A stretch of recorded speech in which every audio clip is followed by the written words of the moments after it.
चलो प्राणियों जल्दी से आ जाओ। पता नहीं रहता आजकल कहाँ रहते हैं बालक लोग। परीक्षा देने में मशगूल हो गए हैं क्या? टीजीटी पीजीटी हो गया, रेक्टू हो गया, पेट।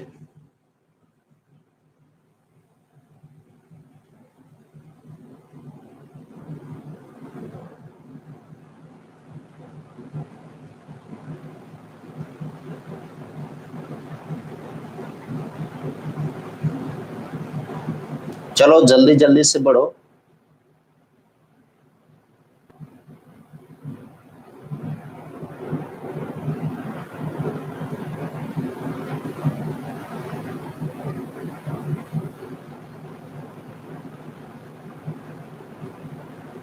तो आज बहुत ही महत्वपूर्ण सेशन शुरू होने जा रहा है।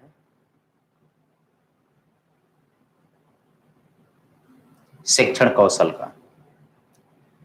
चलो आप सभी को आशीर्वाद, नमस्कार, प्यार दुलार।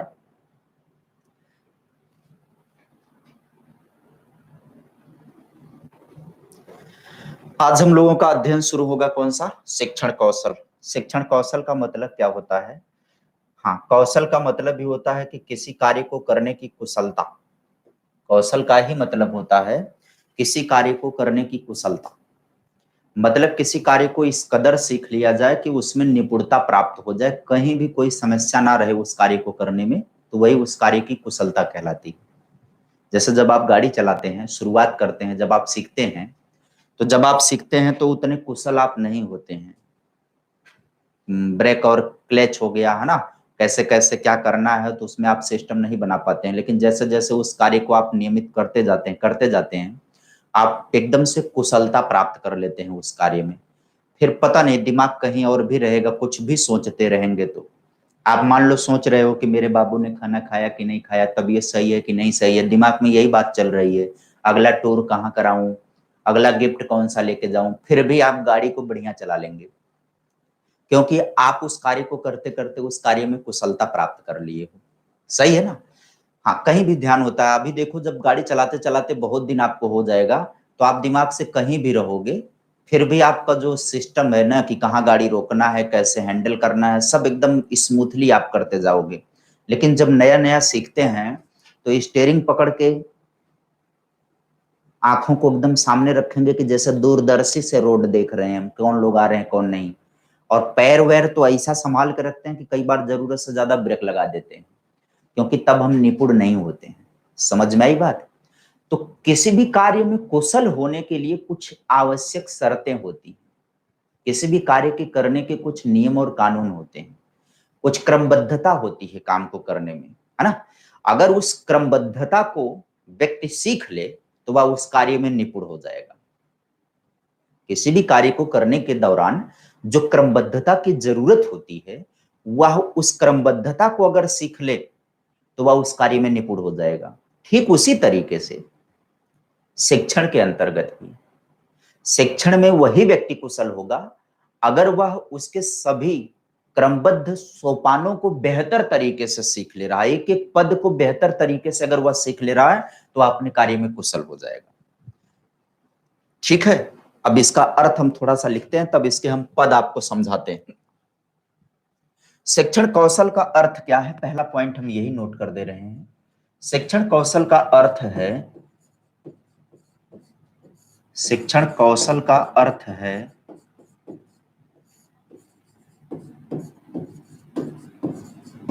शिक्षण कौशल का अर्थ है शिक्षण कार्य में कुशलता। शिक्षण कार्य में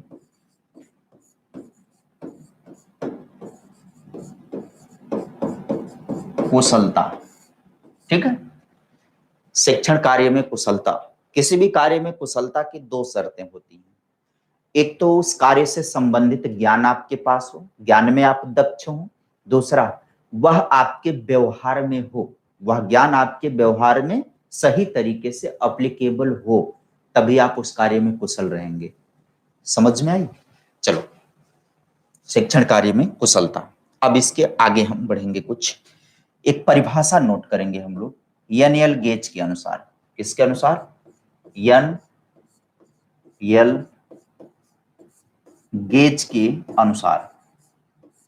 आइए देखते हैं एनियल गेज महोदय क्या कहना चाहते हैं शिक्षण को लेकर। शिक्षण कौशल वह विशिष्ट अनुदेशन प्रक्रिया है, इनका कहना है शिक्षण कौशल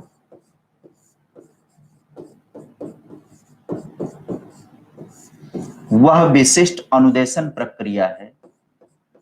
शिक्षण कौशल वह विशिष्ट अनुदेशन प्रक्रिया है। अनुदेशन प्रक्रिया है। शिक्षण कौशल वह विशिष्ट अनुदेशन प्रक्रिया है जिसे शिक्षक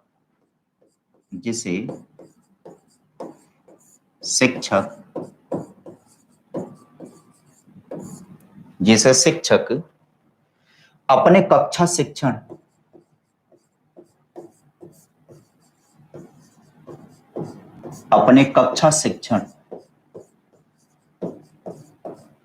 शिक्षक अपने कक्षा शिक्षण में प्रयोग कर सकता है।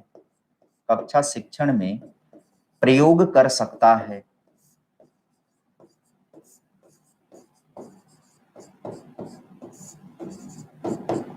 कक्षा शिक्षण में प्रयोग कर सकता है। यह शिक्षण क्रम की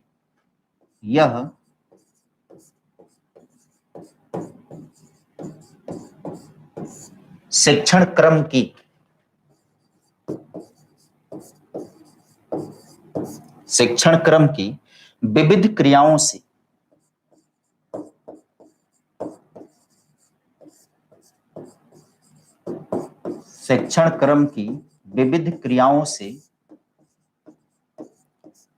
क्रियाओं से संबंधित होता है।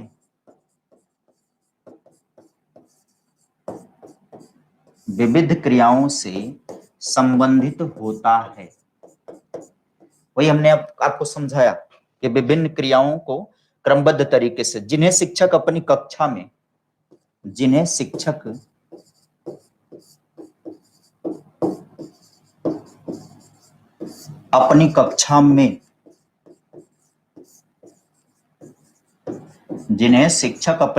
में निरंतर प्रयोग में लाता है।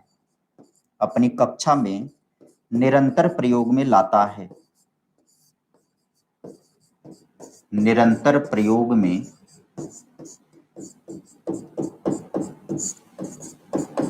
लाता है।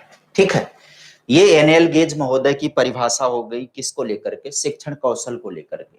इनका कहना है शिक्षण कौशल वह विशिष्ट अनुदेशन प्रक्रिया है। अनुदेशन प्रक्रिया का मतलब भी, अनुदेशन का मतलब भी टीचिंग होता है। ठीक है, पढ़ाना।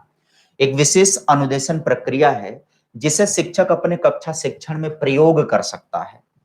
यह शिक्षण क्रम की विविध क्रियाओं से संबंधित होता है जिन्हें शिक्षक अपनी कक्षा में निरंतर प्रयोग में लाता है। जैसे पाठ प्रस्तावना कौशल हो गया, ठीक है, उद्देश्य कथन कौशल हो गया, प्रश्न कौशल हो गया, है ना, वो अभ्यास कौशल हो गया। ये सब एक अध्यापक लगातार अपनी कक्षा में प्रयोग में लाता है। तो इसीलिए कहा गया कि यह एक प्रकार की अनुदेशन प्रक्रिया के अंतर्गत आता है। इसके अंतर्गत अध्यापक कुछ कौशलों को सीखता है। कौशलों को, अच्छा, ये शिक्षण कौशल के कौशल कहाँ सीखे जाते हैं? माइक्रो टीचिंग में। अभी जो हम कल आपको पढ़ाए हैं माइक्रो टीचिंग, वहीं पर ये शिक्षण के कौशल सीखे जाते हैं। यानी कि जो अभी हमने शिक्षण की लघु सोपानों को जब हमने पढ़ा, माइक्रो टीचिंग में जो हमने पढ़ा, माइक्रो टीचिंग वही विधि है, माइक्रो टीचिंग वह प्रयोगशाला है जहां पर हम अनेक शिक्षण कौशलों की ट्रेनिंग प्राप्त करते हैं। और फिर जब हम अनेक शिक्षण कौशलों की ट्रेनिंग प्राप्त कर लेते हैं तो उनको क्रमबद्ध तरीके से, योजनाबद्ध तरीके से हम कक्षा शिक्षण के दौरान प्रयोग में लाते हैं। और जो अध्यापक जितना बेहतर और जितना सरल तरीके से माइक्रो टीचिंग के दौरान सीखे गए सभी कौशलों का कक्षा शिक्षण में प्रयोग करना सीख लेता है, वह अध्यापक उतना दक्ष अध्यापक माना जाता है, उतना कुशल अध्यापक माना जाता है। ठीक है, बगैर शिक्षण कौशल के सीखे सही मायने में कोई अध्यापक अध्यापन नहीं कर पाएगा। सही मायने में अध्यापक का पढ़ाना कभी भी प्रभावकारी नहीं हो सकता है, क्योंकि लगातार बाल केंद्रित शिक्षा मनोविज्ञान की पद्धतियों के अकॉर्डिंग शिक्षण प्रक्रिया करनी है। लगातार नवीन विधाओं को ध्यान में रखते हुए शिक्षण करना है, लगातार शिक्षण के सिद्धांतों के मानदंडों का अनुपालन करते हुए शिक्षण करना है।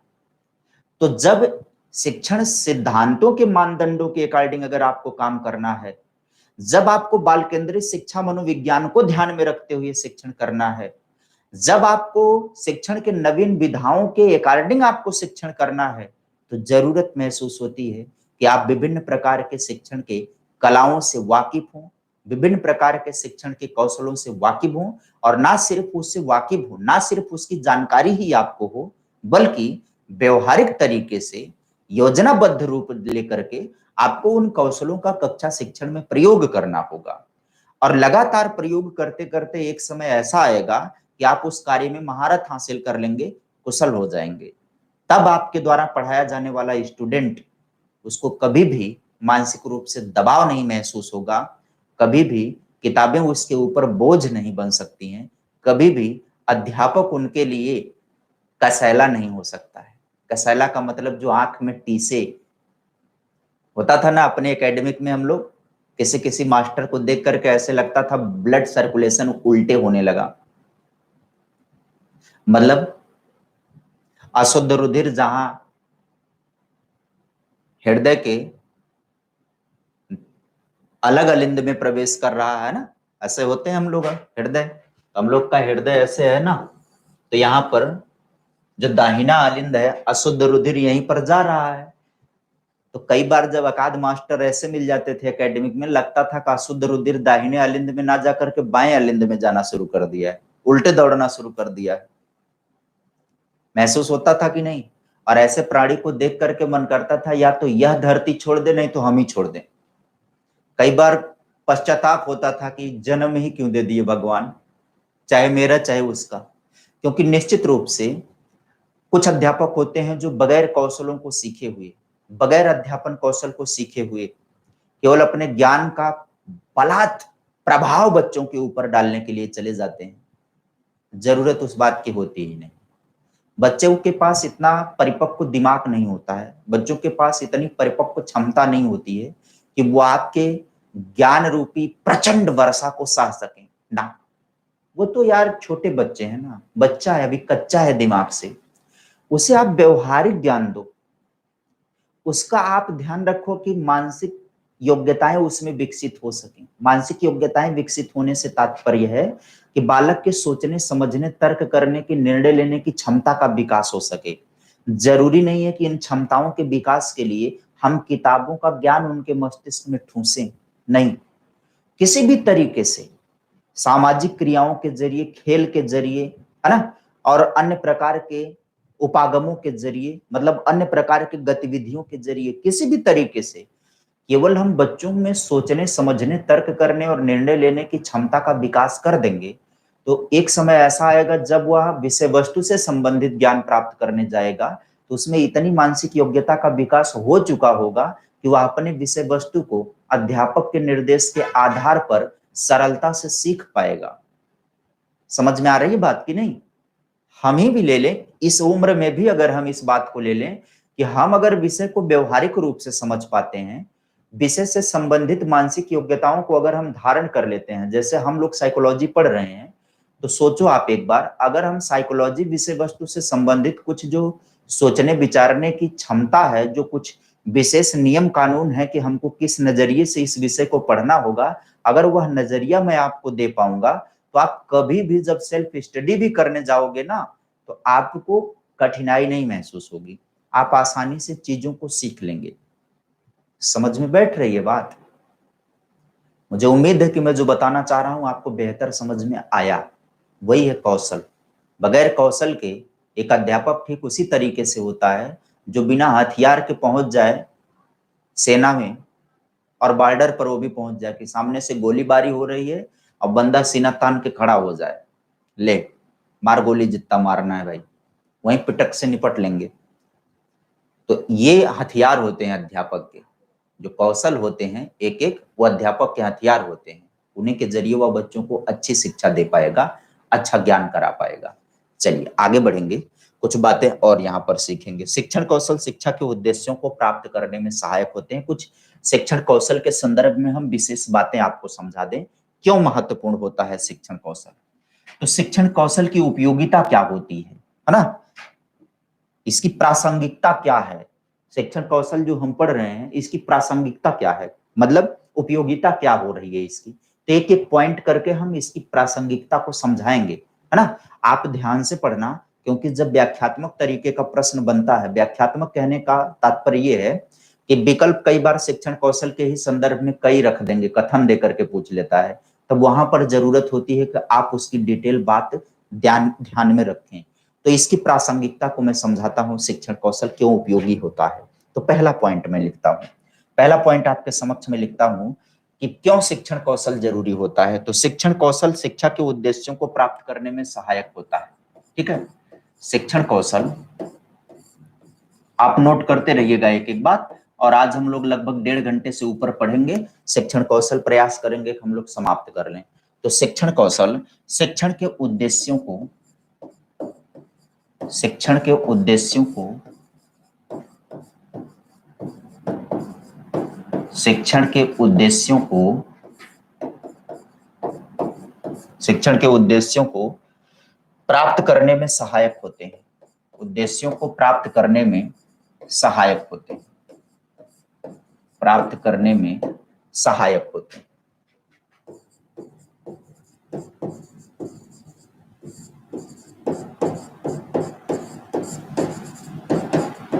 देखो, जब आप किसी भी काम को करने जाते हैं, और जब कोई काम आप करने जाते हैं, तो यह बात तो तय है कि उस कार्य का कोई ना कोई उद्देश्य होगा, आप उसी उद्देश्य से उस कार्य को कर रहे हैं। कुछ भी कार्य ऐसा नहीं है जिसका कोई उद्देश्य ना होता। अगर कार्य उद्देश्य विहीन है तो वह कार्य है ही नहीं। किसी भी कार्य को करने के लिए कार्य का एक उद्देश्य होना जरूरी है, और निश्चित रूप से हम वही करते भी। जब हम मार्केट जाते हैं तो बगैर उद्देश्य के हम मार्केट नहीं जाते हैं, कि किसी दिन आप बैठो ऐसे ही कुर्सी पर, अचानक उठो कि अब चलते हैं मार्केट, तो आपका दिमाग आपसे पूछेगा काहे लिए मार्केट जा रहे हो, कुछ लेना होना है कि नहीं है, कि फर्जी का ऊर्जा नष्ट करने जा रहे हो। तब आप मस्तिष्क को उद्देश्य देते हैं कि नहीं बेटा, सब्जी लेना है, मम्मी बोली है, और शादीशुदा लोग हैं तो भाई पत्नी हड़काई है, सब्जी लेना है, तब आप जाओगे सब्जी लेकर के आओगे। कभी बिना उद्देश्य के निकल जाओ, बिना उद्देश्य के कौन निकलता है, जिसके पास मस्तिष्क नहीं होता है। मस्तिष्क होता है लेकिन उसकी कार्य क्षमता प्रभावित हो चुकी होती है, वही बगैर उद्देश्य के निकलते हैं। लेकिन कमाल की बात यह है कि वो भी उद्देश्य पूर्ण हो जाते हैं जब निकलते हैं तो। और रोडवा के दाहिने बाएं जो पॉलीथीन होती है ना, उठा उठा के बोरिया में भरना शुरू कर देते हैं वो। अब फिर उसके बाद फिर उड़ेल के कहीं चले आते हैं, अगले दिन फिर का बीनेंगे भाई। तो देखो, दिमाग जिसके पास नहीं वह भी उद्देश्य अपना बना ले रहा है। तो हम लोग तो अच्छे खासे मस्तिष्क वाले व्यक्ति हैं भाई, अच्छे खासे पढ़े लिखे लोग हैं, अध्यापक हैं, तो हमको हमारा उद्देश्य तो पता होना चाहिए। और ना सिर्फ उद्देश्य पता होना चाहिए, अपितु उस उद्देश्य के प्राप्त करने की पूरी योजना हमको बनानी चाहिए। एक अध्यापक जब कक्षा कक्ष में जाता है तो वह प्रथम दृष्टिया इस बात को ध्यान में रखता है कि वह उद्देश्यों को हासिल जरूर करेगा। किस उद्देश्य से वह शिक्षण काम करने जा रहा है, उस उद्देश्य को वह जरूर हासिल कर लेगा। अब उद्देश्य को हासिल करना है तो कार्य में योजना जरूर लानी पड़ेगी, और जब कार्य में योजना लाएंगे आप, तो योजना के अंतर्गत कई प्रकार के आप नियम कानून को फॉलो करेंगे, कई प्रकार के नियम कानून को मानेंगे, मान्यता देंगे, ठीक है। तो उद्देश्य प्राप्ति होती है शिक्षण कौशल के अकॉर्डिंग। दूसरी बात हम यहाँ लिखेंगे, शिक्षण कौशल कक्षा अंतःक्रिया की परिस्थिति उत्पन्न करते हैं। शिक्षण कौशल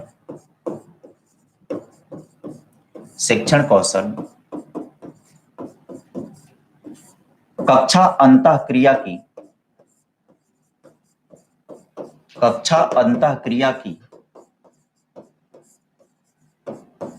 परिस्थिति उत्पन्न करते हैं।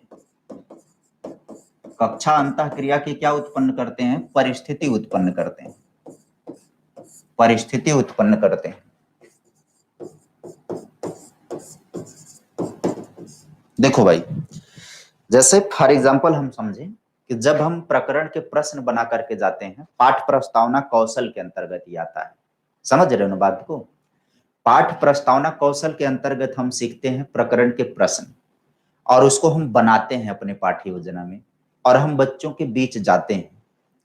बच्चों के बीच जाते हैं तो प्रकरण के प्रश्न हम बच्चों से पूछते हैं ताकि हम अपना प्रकरण निकाल सकें, यानी हम उस बिंदु पर पहुंच सकें जिसकी हमको जानकारी देना है बच्चों को। तो जब हम प्रकरण के प्रश्न पूछेंगे तो बताओ कक्षा कक्ष में छात्र और अध्यापक के बीच इंटरेक्शन बेहतर शुरू हो जाएगा कि नहीं हो जाएगा? हो जाएगा कि नहीं? कक्षा कक्ष में छात्र और अध्यापक के बीच इंटरेक्शन शुरू हो जाएगा कि नहीं? और एक सजीवता उसमें रहेगी, एक सजीवता उसमें रहेगी, कक्षा कक्ष का जीवंत माहौल हो जाएगा। अब थोड़ा ध्यान से सुनना कि जब हम प्रकरण के प्रश्न पूछने जा रहे हैं बच्चों से तो क्लास में सजीवता बनेगी, दोनों लोग एक्टिव नजर आएंगे। तो भैया थांडाइक के तत्परता के नियम का आप तो अनुसरण करना शुरू कर दिए, और ना सिर्फ थांडाइक के तत्परता के नियम का अनुसरण आप कर रहे हैं, बल्कि आप शिक्षण के सिद्धांतों के अंतर्गत क्रियाशीलता का सिद्धांत आपने पढ़ा था, रुचि व मनोरंजन का सिद्धांत आपने पढ़ा था। यह सब बात आप वहां पर यथार्थ बना देंगे, सबको हकीकत में जमीन पर उतार देंगे आप।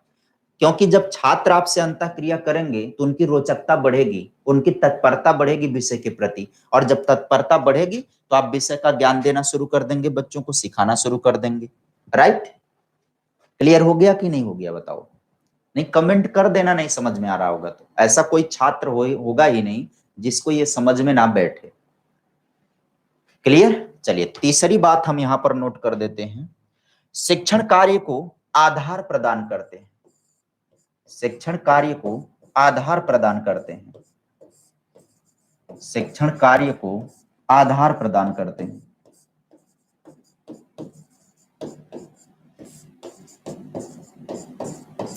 शिक्षण कार्य को आधार प्रदान करते हैं कौन? शिक्षण कौशल। आधार प्रदान करने का मतलब क्या है भाई? एक प्रकार का सहारा प्रदान होता है। जैसे कोई भी नया या पुराना टीचर है, खास करके नए टीचर के सामने ये ज्यादा चुनौतियां खड़ी होती हैं कि जो नया टीचर होता है, जैसे आप जब अध्यापक बन करके जाएंगे, हालांकि वो अलग बात है कि यथार्थ में आप प्राथमिक में कैसे पढ़ाते हैं लोग, कैसे पढ़ते हैं लोग, वह एक अलग मामला हो जाएगा।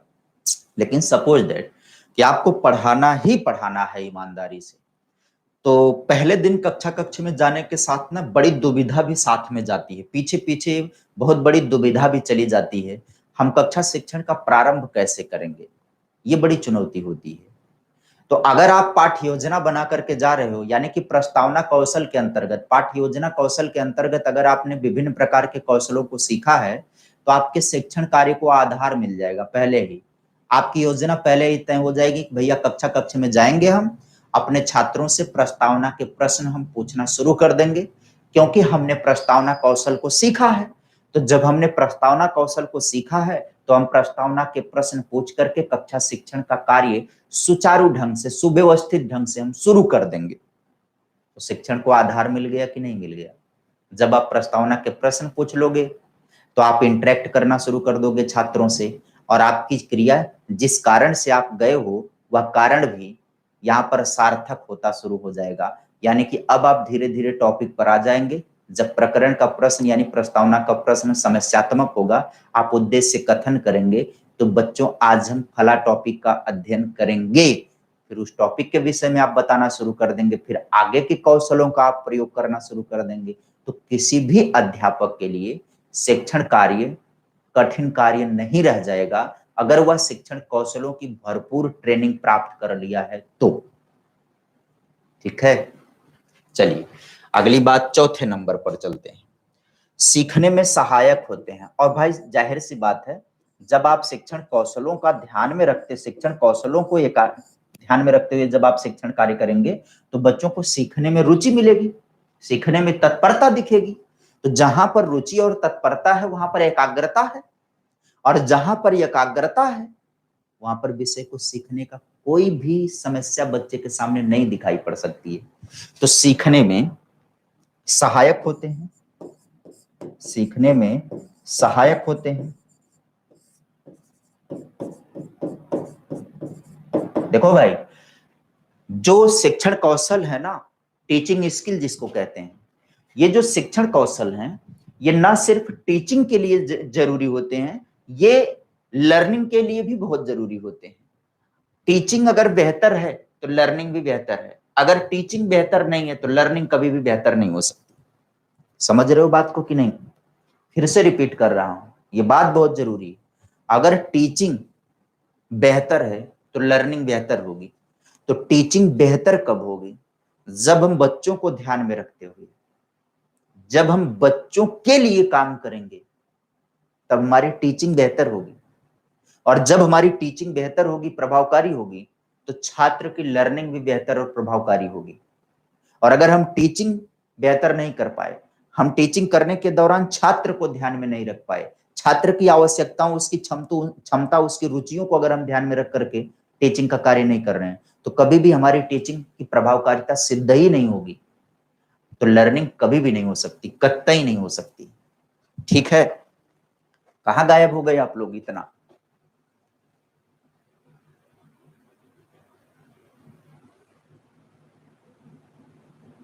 कहां गायब हो गए प्राणियों? कहां चले गए आप लोग? बने हो? बहुत कम प्राणी हैं आज।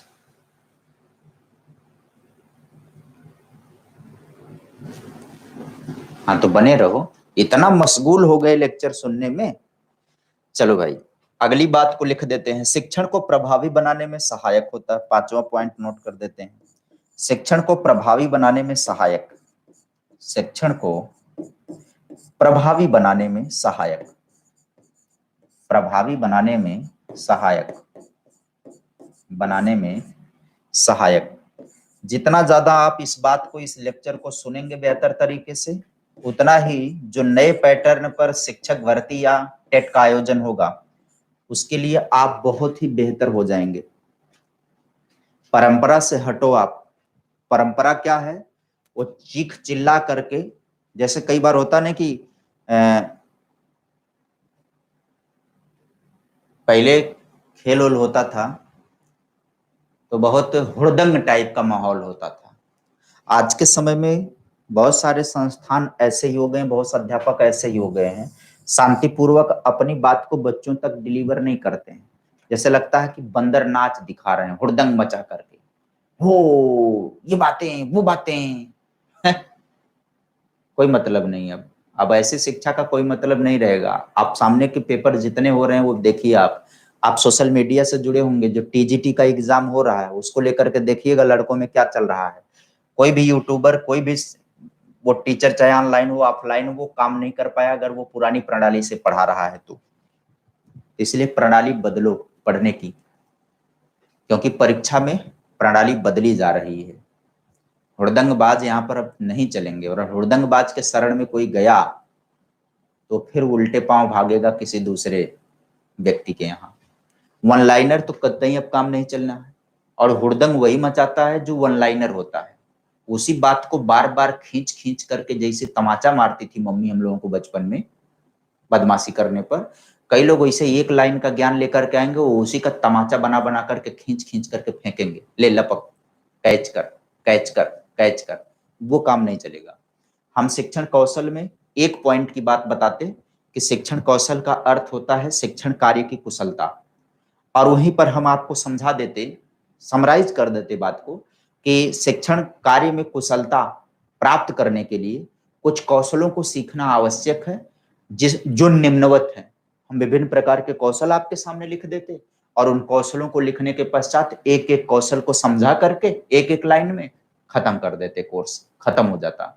लेकिन इससे आप लाभान्वित होते या जरूरी नहीं। यहां से क्वेश्चन बन सकता है, शिक्षण कार्य, शिक्षण कौशल की उपयोगिता को लेकर के सवाल बन सकता है। शिक्षण कौशल क्यों जरूरी है, इस बात को लेकर के सवाल आपसे पूछ सकता है। और अब जो सीटेट का पैटर्न हो रहा है ना, उसमें ये बहुत महत्वपूर्ण रहेगा। तो इस तरीके से सीखिएगा, आपको बोरियस ना महसूस हो ना। अगर होगा भी तो हम क्या कर सकते हैं कि परीक्षा का प्रारूप बदल रहा है तो आपको ऐसे ही करना होगा। चलिए, अब एक एक हम शिक्षण कौशल को नोट कर लेते हैं।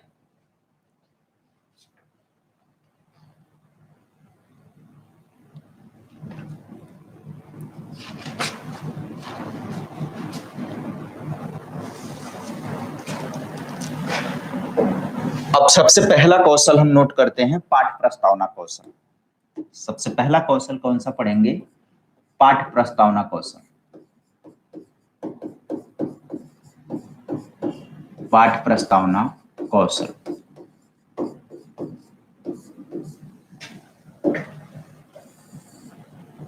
आइए, पाठ प्रस्तावना कौशल कुछ है नहीं इसमें। अगर आपने लेसन प्लान बनाया है कक्षा शिक्षण के दौरान, अगर आपने लेसन प्लान बनाया है जब आप बीएड या बीटीसी कर रहे थे, तो आपको पाठ प्रस्तावना कौशल में कोई समस्या हो ही नहीं सकती।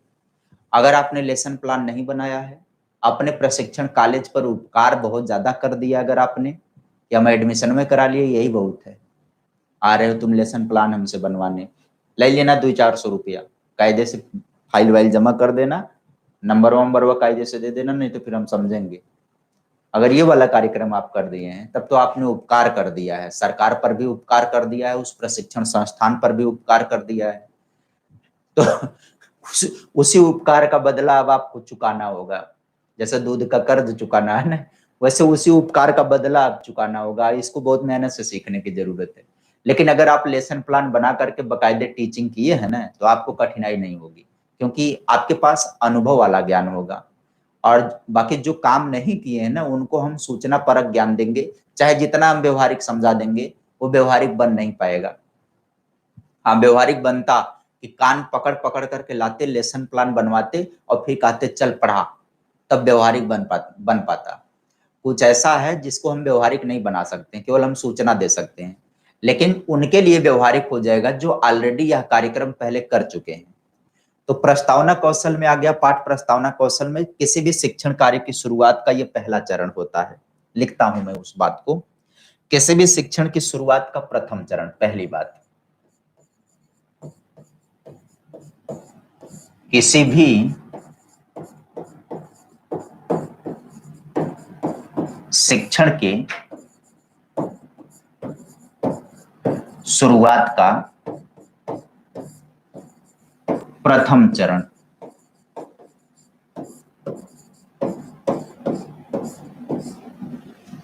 जब शिक्षण सूत्र पढ़ा रहे थे तो आपको हमने बताया था कि शिक्षण सूत्र क्यों बनाए गए, क्योंकि जब अध्यापक एक कक्षा शिक्षण करने जाता है तो उसके सामने तमाम प्रश्न होते हैं कि कक्षा शिक्षण का कार्य कैसे प्रारंभ किया जाए, है ना, क्या पढ़ाया जाए, कैसे पढ़ाया जाए, तमाम प्रश्न होते हैं।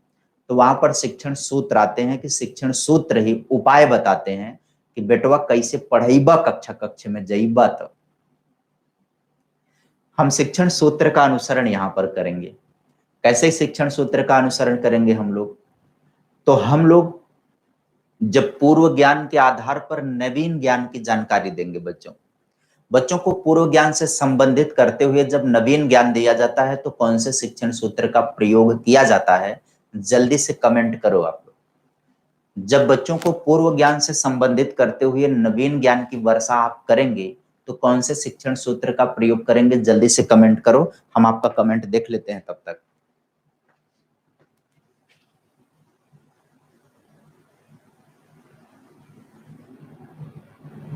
शिक्षण सूत्र पूछ रहे हैं पूनम सिंह, शिक्षण सूत्र पूछ रहे हैं, प्रस्तावना नहीं पूछ रहे हैं।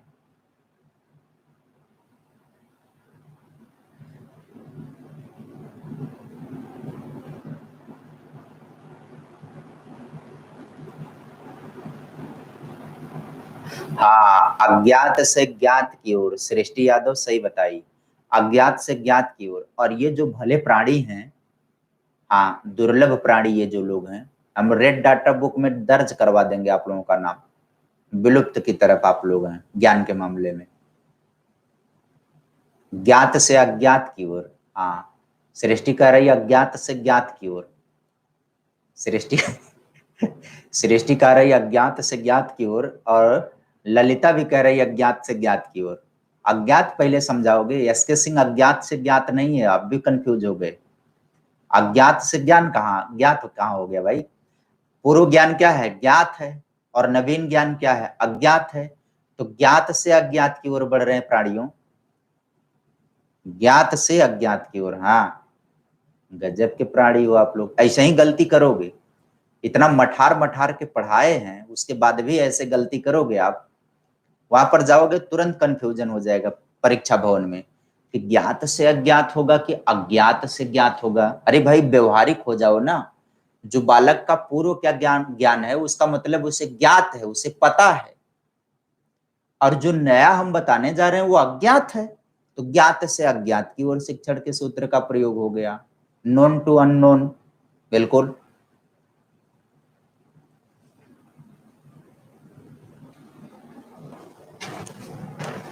तो किसी भी शिक्षण के शुरुआत का प्रथम चरण ये होता है। दूसरी बात है, प्रस्तावना का मतलब क्या होता है, प्रस्तावना का आशय क्या होता है, इसको समझो आप।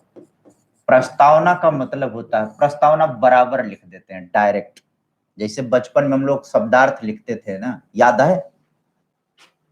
याद है ना, बचपन में शब्दार्थ लिखते थे तो एक तरफ कठिन का शब्द लिख देते थे, उसके बराबर करके अर्थवा लिख देते थे। वैसे ही कर देते हैं। तो प्रस्तावना का मतलब क्या होता है, भूमिका या विषय वस्तु, है ना, ये सामान्य जानकारी। भूमिका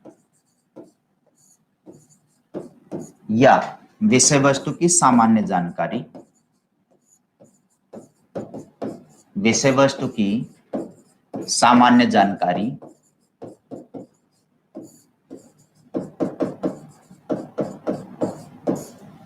विषय वस्तु की सामान्य जानकारी। ठीक है, इसी का मतलब होता है क्या, प्रस्तावना।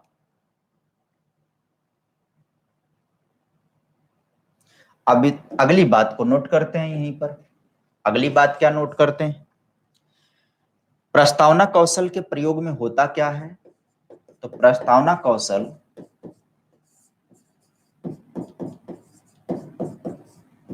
प्रस्तावना कौशल के प्रयोग में सर्वप्रथम, के प्रयोग में सर्वप्रथम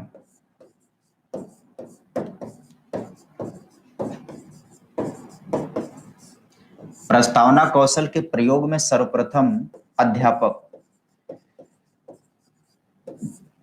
सर्वप्रथम अध्यापक पढ़ाए जाने वाले पाठ के,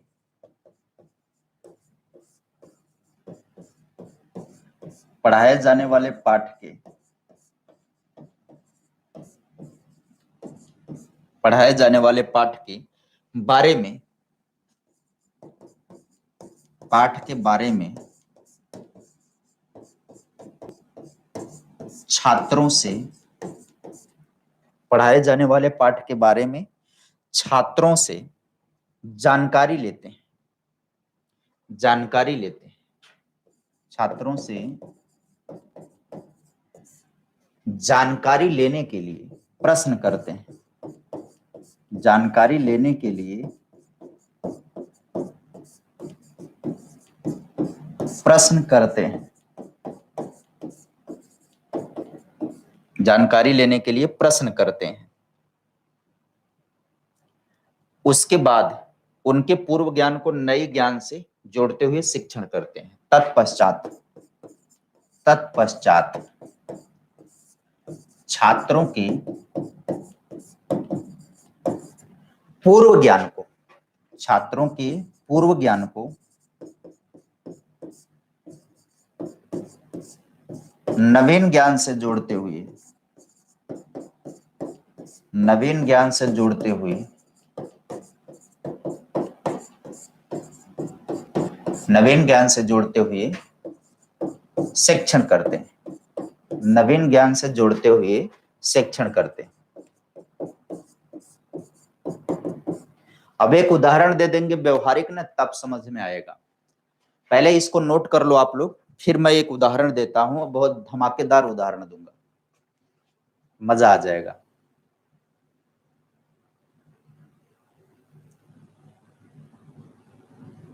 सोनू यादव कह रहे हैं सर आपका वीडियो नहीं आ रहा है। कहां पर भैया?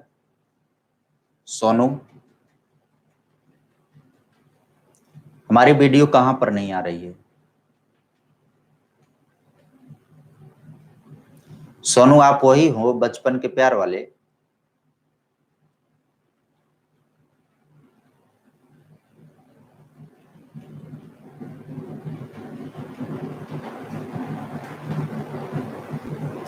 हो जाएगी, हो जाएगी, पीडीएफ आने वाला है, बंद करके बताएंगे हम आप लोगों को।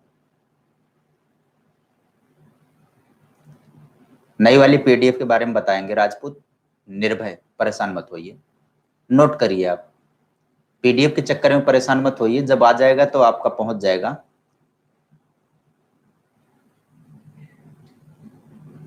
ठीक है, अब मैं एक उदाहरण देकर के आपको समझाता हूँ। इसमें पहले एक बार फिर से इसको बाँच देता हूँ, इसका कहने का मतलब क्या है।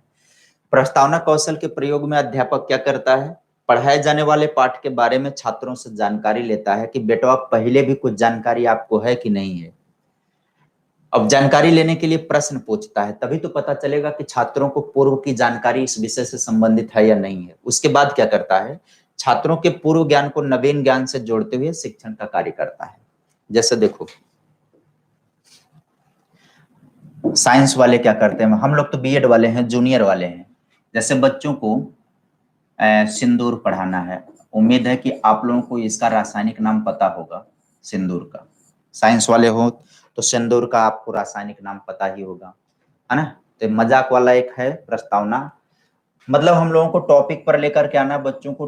किसके टॉपिक पर लेकर के आना है, सिंदूर के रासायनिक सूत्र की तरफ आगे बढ़ना है, यही जानकारी बच्चों को देना है। उससे पहले बच्चों को कहां तक लेकर के आना होगा, सिंदूर तक। देखो, जरूरी नहीं है कि कोई भी प्रस्तावना का प्रश्न समस्यात्मक ही हो। हम लोग जब बीएड बीटीसी कर रहे थे तो हम लोगों का ये मतलब ये सोचना होता था कि प्रकरण के प्रश्न पूछने का मतलब है कि समस्यात्मक प्रश्न जरूर रहे, और रहता भी है, समस्यात्मक होता भी है। दूसरे तीसरे सवाल, तीसरे नंबर पर आते आते वो प्रस्तावना का प्रश्न समस्यात्मक हो जाता है। अब जैसे हम लोग पूछेंगे बच्चों से, गांव देहात के बच्चे होते थे विद्यालय पर ने, जब उनसे पूछा जाता था ये बताओ शादीशुदा और कुंवारी कन्याओं में तुम अंतर कैसे कर लेते हो, कैसे पहचान लेते हो कि ये शादीशुदा है और वो कुंवारी है। टेक्थू टपाक से खड़ा होकर बोला, गुरुजी सिंदूर पहनती हैं सिंदूर। हाँ, तो उसको भोजपुरिया में लपेट के बोला था सेनूर पहनती हैं सेनूर। हम कहे अच्छा, कहाँ पहनती हैं, यहाँ पर बीच में, कपारे के बीचे में एकदम। हम कहे अच्छा, कपारे के बीचे में, ठीक। अब बताओ, सिंदूर बच्चा देख रहा है, उसके व्यवहारिक ज्ञान हो गया कि नहीं, अनुभव वाला ज्ञान हो गया, उसके ज्ञानेंद्रियों के विषय से संबंधित वो ज्ञान हो गया है। अब उसे पूछे कि बेटा सिंदूर का रासायनिक नाम तुमको पता है, कैसे बना है ये, कौन से केमिकल इसमें प्रयोग हुए हैं, ये तुमको पता है, तो समस्यात्मक हो गया, किसी बालक को नहीं पता है। अब बच्चों की जिज्ञासा एकदम अनंत पर चली गई, वाह क्या बेहतरीन जानकारी गुरुजी देने जा रहे हैं। तो अब धीरे धीरे सिंदूर के रासायनिक नाम और रासायनिक सूत्र के विषय में हम पढ़ाना शुरू कर देंगे, बच्चों को जानकारी देना शुरू कर देंगे। ठीक है, उसके लिए हम सहायक उदाहरण कौन सा दे सकते हैं, उसको समझाने के लिए हम सहायक उदाहरण भी प्रस्तुत कर देते हैं। कौन सा, नमक। कह देंगे कि बेटा नमक देखे हो ना, तो ये सोडियम और क्लोराइड से मिलकर के बना NaCl हो गया, ये समझा देते हैं हम। समझा देते हैं बेटा पानी देख रहे हो ना, तो पानी देख रहे हो अगर बेटवा, तो ये H2O होता है, हाइड्रोजन और ऑक्सीजन से मिलने पर बनता है विशेष अनुपात में। तो जैसे नमक देख रहे हो, पानी देख रहे हो कि ये तत्वों से, रासायनिक तत्वों से बने हुए हैं ना, वैसे ही सिंदूर बने हुए हैं। आप झटके से समझा दे देते। मान लेते हैं कि एक बार बात नहीं समझ में आएगी बच्चों को, लेकिन वो जूनियर के बच्चे होते थे, धीरे धीरे समझना शुरू कर देते थे, आसानी से समझ में भी आ जाता था। बीटीसी वाले बेचारे प्राइमरी में जाते हैं, तो अब हम प्राइमरी वाला प्रकरण नहीं समझा पाएंगे, क्योंकि वह अनुभव हमारे पास खुद ही नहीं है। इतने छोटे बच्चे होते हैं, कौन सा आप सवाल करो, कौन सा वो जवाब देंगे, है ना। समझ रहे हो बात को कि नहीं आप लोग। तो ऐसे ये प्रकरण के प्रश्न होते हैं।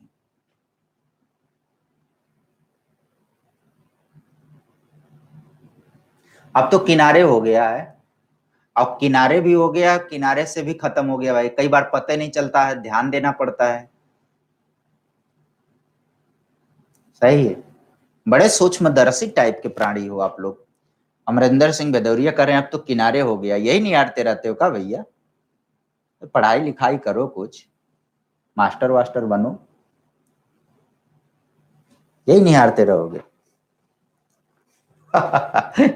किनारे हो गया है, गायब हो गया है। वैसे हम भी देखते हैं तो ढूंढने पर नहीं मिलता है। भविष्य के ये हमने जो प्रकरण का प्रश्न बताया ना, ये भविष्य में काम नहीं आएगा। बच्चे को पता ही नहीं है, कोई चुनाव चिन्ह रहेगा ही नहीं, पहचान वाला चिन्ह कोई रहेगा ही नहीं, तो बात भविष्य में ये प्रकरण के प्रश्न हम नहीं समझाएंगे, नहीं बच्चों को समझे में नहीं आएगा। अभी समझा देते हैं क्योंकि अभी ज्यादातर समझ में आ जाता है।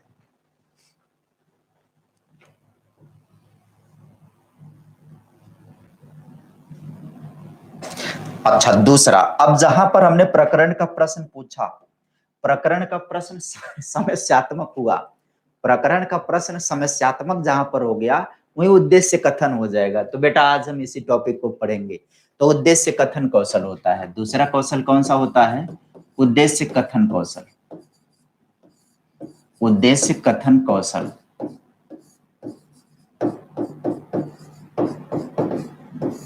उद्देश्य कथन कौशल।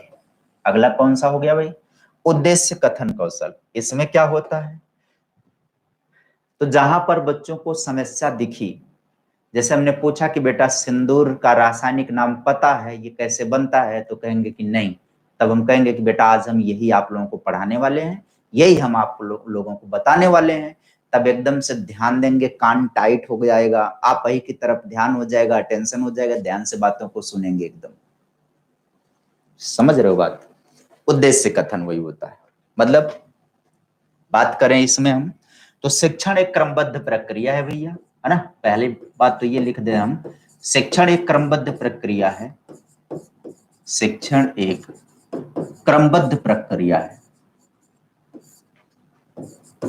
क्रमबद्ध प्रक्रिया है। सही है, क्रमबद्ध प्रक्रिया है। तो इसलिए जब क्रमबद्ध प्रक्रिया है तो इसलिए प्रस्तावना, क्रमबद्ध है तो प्रस्तावना कौशल के बाद, क्रमबद्ध प्रक्रिया है तो प्रस्तावना कौशल के बाद, प्रस्तावना कौशल के बाद शिक्षण का अगला चरण, प्रस्तावना कौशल के बाद शिक्षण का अगला चरण, शिक्षण का अगला चरण कौन सा आता है? शिक्षण का अगला चरण उद्देश्य कथन होता है।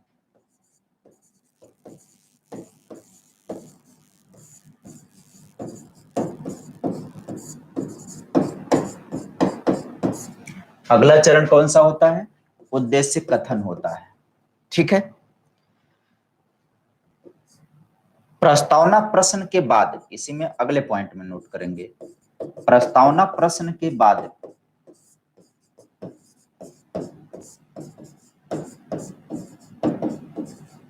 प्रस्तावना प्रश्न के बाद छात्रों में नवीन ज्ञान के प्रति,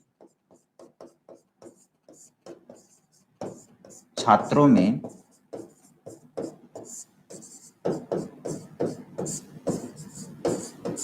नवीन ज्ञान के प्रति जिज्ञासा उत्पन्न हो जाती है, जिज्ञासा उत्पन्न हो जाती है। जाहिर सी बात है जिज्ञासा उत्पन्न हो जाएगी। अब रोज डेली सिंदूर देख रहे हैं बेचारे, तो उनको अगर हम पूछेंगे कि कैसे बनता है, तो एकदम जिज्ञासा, एकदम उत्कंठा में आ जाएंगे, गुरुजी बताओ, बिल्कुल बताओ। कहे कि इसलिए भी जानना है कि भविष्य में पहनाना भी है, तो दूर तक सोच लेंगे, तो दूर तक जिज्ञासा आ जाएगी उनकी। वह जिज्ञासा संतुष्ट होना बहुत जरूरी है। ठीक है, तो जिज्ञासा उत्पन्न होती है, अतः शिक्षक को चाहिए कि वह उस जिज्ञासा को संतुष्ट अवश्य करे। अतः शिक्षक को क्या चाहिए भाई? अतः शिक्षक को चाहिए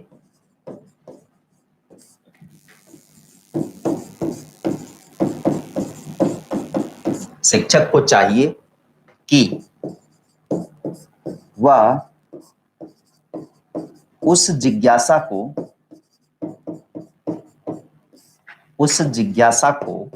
अवश्य संतुष्ट करे, अवश्य संतुष्ट करे। असंतुष्ट करने का जो पहला चरण होता है वो यही होता है कि भैया उसके बारे में पहले कथन कर दें। मतलब इसी में एक बात हम बढ़ा देते हैं, उद्देश्य कथन इसी दिशा में एक सोपान है, नोट कर लेना। उद्देश्य कथन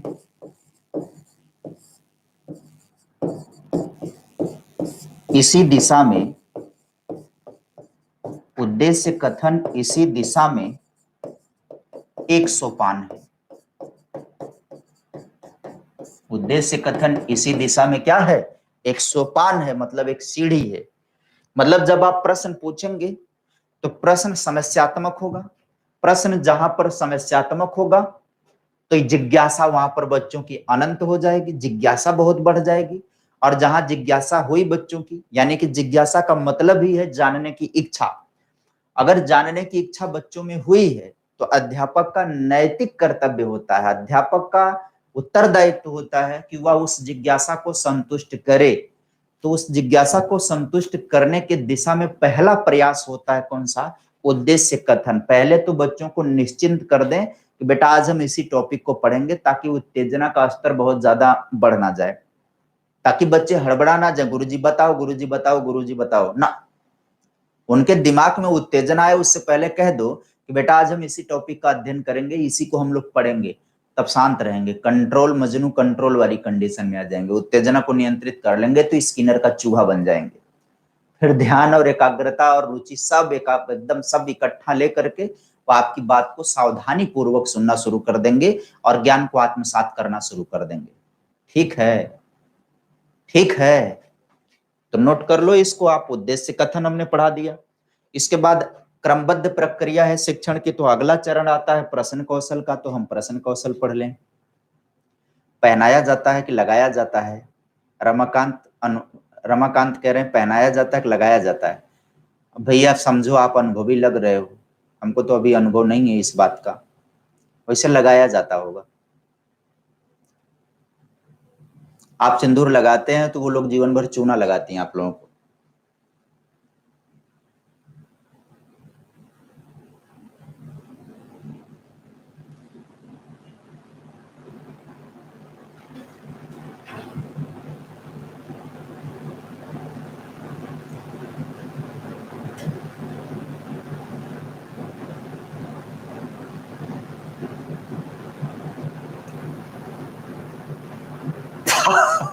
प्रज्ञाकारी पंडित जी फिर ये नहीं कहेंगे सिंदूर लाओ, सीधे कहेंगे फार्मूला लगाओ।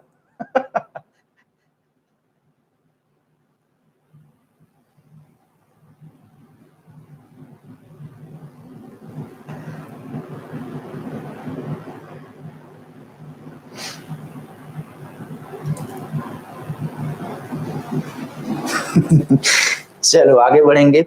अगला पढ़ेंगे कौन सा? प्रश्न कौशल पढ़ेंगे। अगला कौशल हो गया प्रश्न कौशल।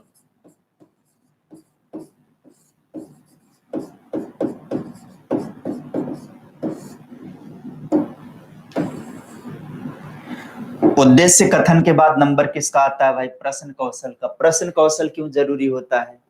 तो जिस प्रकरण को आप पढ़ाओगे, पाठ के विकास को जारी रखने के लिए इस कौशल का प्रयोग किया जाता है। विकासात्मक प्रश्न पूछा जाता है। जो साइंस और सोशल साइंस वाले छात्र रहे होंगे बीएड और बीटीसी के दौरान, तो जब साइंस और सोशल साइंस वाली पाठ्य योजना बनी होगी तो उद्देश्य कथन के बाद नंबर आया होगा विकासात्मक प्रश्न का। यानी कि पाठ का विकास प्रश्नोत्तर शैली में होता था। आप प्रश्न पूछते हो, छात्र उत्तर देता है। जहां कठिनाई महसूस होती है उस संदर्भ की व्याख्या होती है। ठीक है। तो प्रश्न कौशल क्या होता है इसको समझिए। शिक्षण कार्य प्रश्नों की श्रृंखला में अग्रसर होता है। शिक्षण कार्य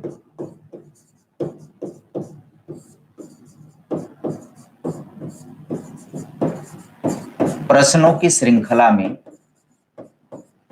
प्रश्नों की श्रृंखला में अग्रसर होता है।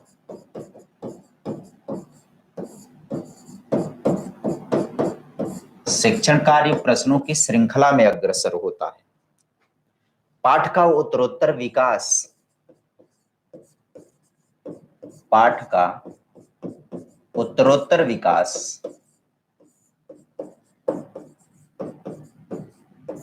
पाठ का उत्तरोत्तर विकास शिक्षण में प्रश्नों के द्वारा ही होता है। शिक्षण में प्रश्नों के द्वारा ही, शिक्षण में प्रश्नों के द्वारा ही होता है। सही है। अतः प्रश्न पूछने का कौशल, अतः प्रश्न पूछने का कौशल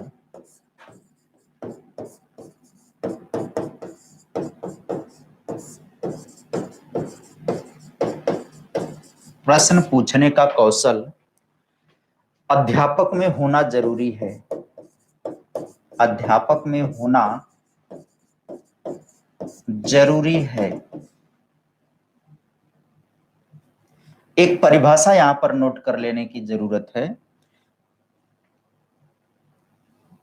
परिभाषा है थ्रिंग महोदय की।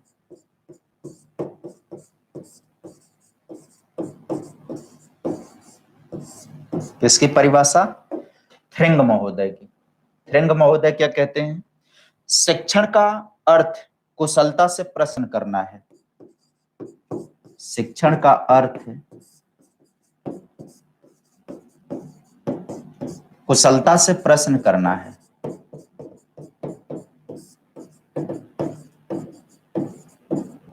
कुशलता से प्रश्न करना है। कुशलता से प्रश्न करना है। यह शिक्षण का उत्तम साधन है। यह शिक्षण का उत्तम साधन है। शिक्षण का उत्तम साधन है। ठीक है, नोट कर लीजिए इतना। अब प्रश्न कैसे होने चाहिए उसको हम आपके सामने रख देते हैं। प्रश्न कितने प्रकार के होते हैं वह भी हम आपको समझा देते हैं। पहले तो आप इतना नोट कर लो, उसके बाद आगे बढ़ेंगे।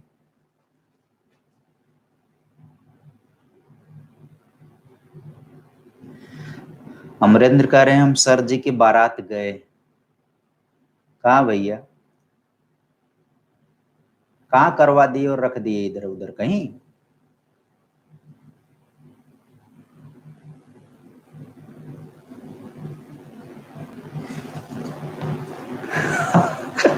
हमारे अनुपस्थिति में क्या क्या चर्चाएं होंगी।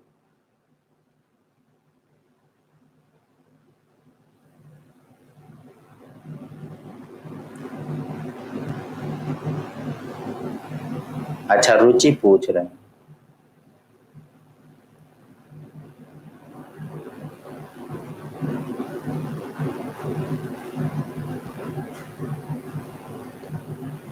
अमरेश भदौरिया से पूछो ये बारात गए थे।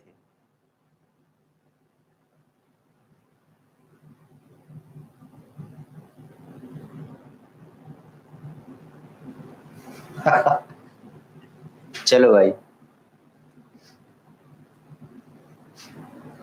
अमरेंद्र वही करेंगे, क्या करेंगे हम।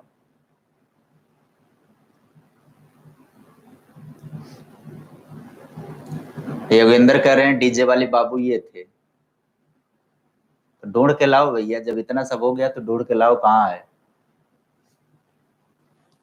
चलो, अब प्रश्न कौशल में आगे बात बढ़ेगी तो प्रश्न कैसे होने चाहिए, है ना। यस के जवाब देना शुरू कर दिए पहले ही। प्रश्न कैसे होने चाहिए। चलो भाई, प्रश्न कैसे होने चाहिए।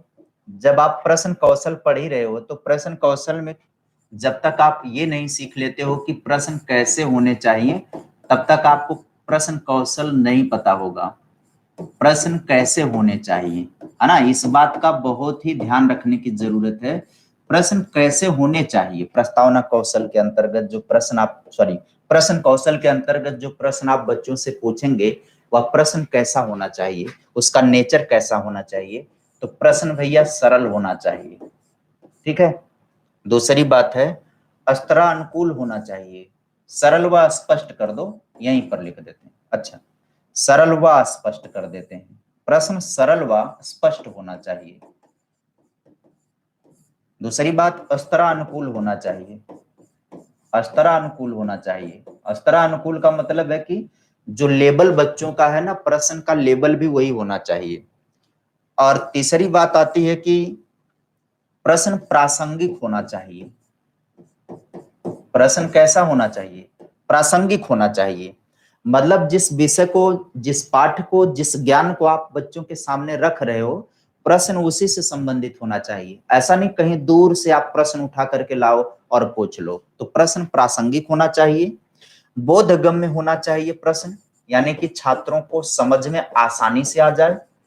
प्रश्न बोधगम्य होना चाहिए और प्रश्न में विविधता होनी चाहिए। एक ही प्रश्न हर विद्यार्थी से नहीं पूछना है, विविधता होनी चाहिए, डाइवर्सिटी होनी चाहिए उस प्रश्न के पूछने में। अलग अलग प्रश्न अलग अलग छात्रों से पूछेंगे, इससे पूरे पाठ का रिवीजन भी हो जाता है और ज्ञान के प्रति सतर्कता भी बच्चों की बढ़ जाती है। ये तो सवाल हो गया प्रश्न कैसा होना चाहिए। अब आती है बात कि प्रश्नों के प्रकार होते कितने हैं। प्रश्न कौशल के अंतर्गत एक यह भी सीखना होता है कि प्रश्न कितने होते हैं। तो प्रश्नों के प्रकार की बात कर लेते हैं। प्रश्नों के प्रकार, तो प्रकार की जब बात करेंगे तो इसमें कौन कौन से प्रकार आएंगे। पहला प्रकार इसमें आता है प्रस्तावना का प्रश्न, जो कि अभी आपने पढ़ा। प्रस्तावना प्रश्न कौशल, यह भी एक प्रकार का कौशल होता है। प्रश्न कौशल में सभी आ जाते हैं। दूसरा प्रकार प्रश्न का होता है विकासात्मक, यानी कि जब पाठ को पढ़ाने के दौरान आप प्रश्नोत्तर शैली में पाठ को आगे बढ़ाते हैं तो वह होता है विकासात्मक प्रश्न। फिर से रिपीट कर रहा हूं, पाठ को पढ़ाने के दौरान जब प्रश्नोत्तर शैली में आप पाठ के विकास को करते हो आगे, यानी जब पाठ को आगे बढ़ाते हो आप, तो वो विकासात्मक प्रश्न होता है। और तीसरा होता है समस्यात्मक प्रश्न। समस्यात्मक प्रश्न, जब छात्रों से आप विकासात्मक रूप में पढ़ा रहे, प्रश्नोत्तर शैली में पढ़ा रहे हैं, तो बीच बीच में समस्यात्मक प्रश्न आएगा, उसका निदान करना होगा। चौथे नंबर की बात आती है बोध के प्रश्न। लेसन प्लान में ये जरूर होता था, बोध प्रश्न होता था कि नहीं, जहां अन्विति खत्म होती थी। जहां अन्विति खत्म होती थी, हम बोध के प्रश्न 4-5 रखे जाते थे और सबसे लास्ट में रखा जाता था पुनरावृत्ति का प्रश्न और फिर लास्ट में गृह कार्य दिया जाता था। पांचवा कौन सा होता है भाई? पुनरावृत्ति का प्रश्न। पुनरावृत्ति यानी अभ्यास के लिए पुनरावृत्ति के प्रश्न, ठीक है। ये प्रश्न के प्रकार हैं और इन सभी प्रश्नों को बेहतर तरीके से प्रयोग करना एक अध्यापक को अगर आ रहा है तो वह प्रश्न कौशल में निपुणता प्राप्त किया है, नहीं तो नहीं।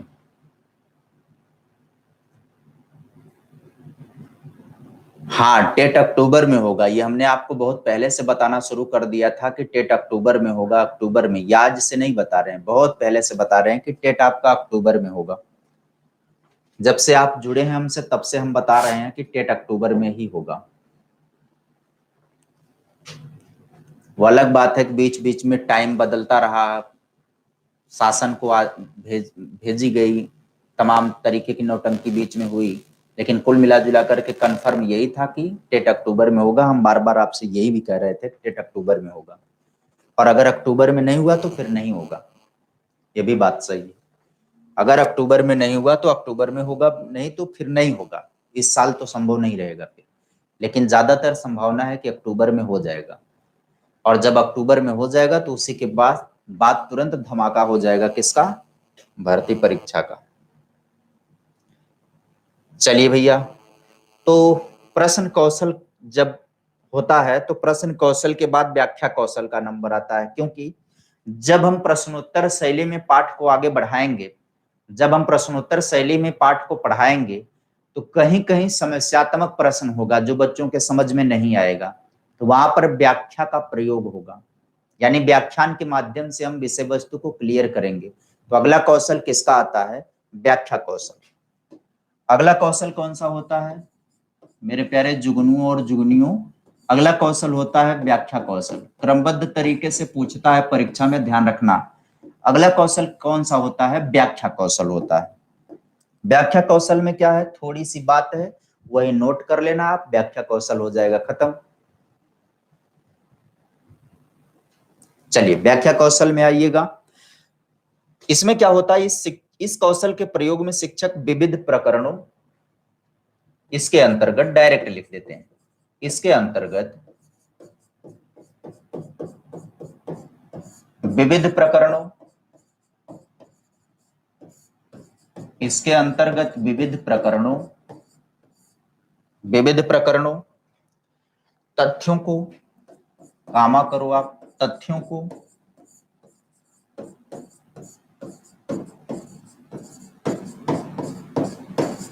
को समझाने के लिए,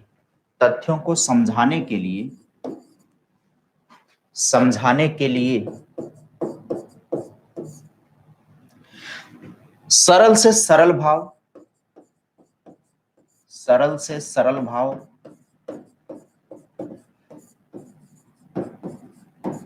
विचार, सरल से सरल भाव विचार उदाहरण द्वारा,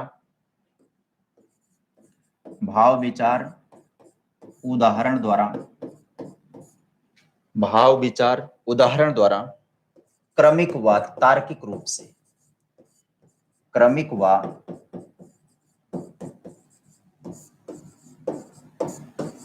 तार्किक रूप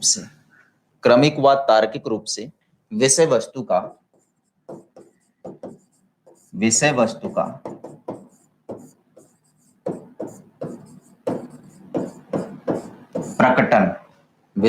का प्रकटन किया जाता है।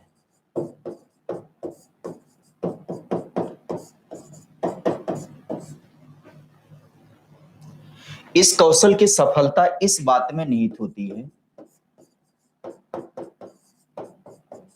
इस कौशल की सफलता इस बात में निहित होती है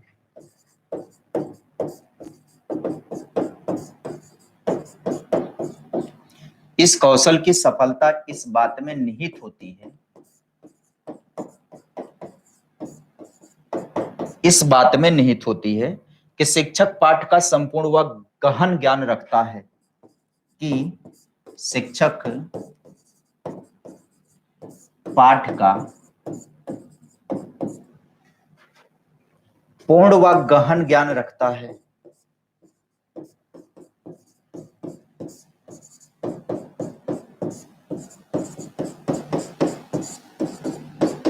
ठीक है। अगर अध्यापक को उस पाठ के विषय में पूर्ण जानकारी हो, देखो विषय में पूर्णता कोई व्यक्ति नहीं प्राप्त कर पाता है। किसी भी विषय के अध्यापक की अगर हम बात करें तो अध्यापक कभी भी अपने कार्य में पूर्णता नहीं प्राप्त कर सकता। कोई भी व्यक्ति पूर्ण हो ही नहीं सकता, किसी भी विषय का पूर्ण ज्ञान किसी के पास नहीं हो सकता। लेकिन पाठ के संदर्भ में, पाठ चूंकि एक प्रकरण होता है तो पाठ के संदर्भ में पूर्ण ज्ञान हो सकता है। तो व्याख्या वही जबरदस्त कर सकता है जो पाठ के विषय में पूर्ण जानकारी रखता है और गहन जानकारी रखता है, वही व्यक्ति व्याख्या बेहतर कर सकता है। और जितनी बेहतर व्याख्या होगी उतना बेहतर ज्ञान बच्चों के पास जाएगा उस विषय से संबंधित, उस पाठ से संबंधित। यही होता है कौन सा? व्याख्या कौशल। इसी को क्या कहते हैं? व्याख्या कौशल कहते हैं। अब बताइए आगे भी कंटिन्यू करें। व्याख्या कौशल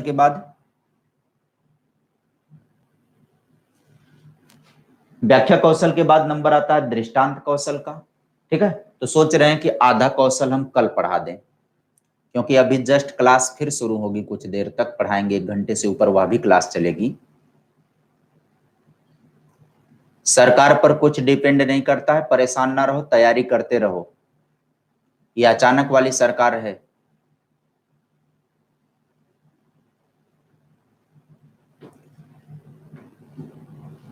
अब कल कराएंगे। हाँ एकदम चौड़िया के पढ़ो, भर्ती आएगी देखा जाएगा, नहीं आएगी तो भी देखा जाएगा। अब रहने देंगे, ठीक है, हम भी चाय वाय थोड़ा पी के रिलैक्स होंगे तो अगली क्लास लेंगे। ठीक है, ये बचे हुए कौशल हम कल समाप्त कर देंगे, तो ये टॉपिक हमारा कौशल वाला समाप्त हो जाएगा, तो हम समावेशी शिक्षा पर उछाल मारेंगे।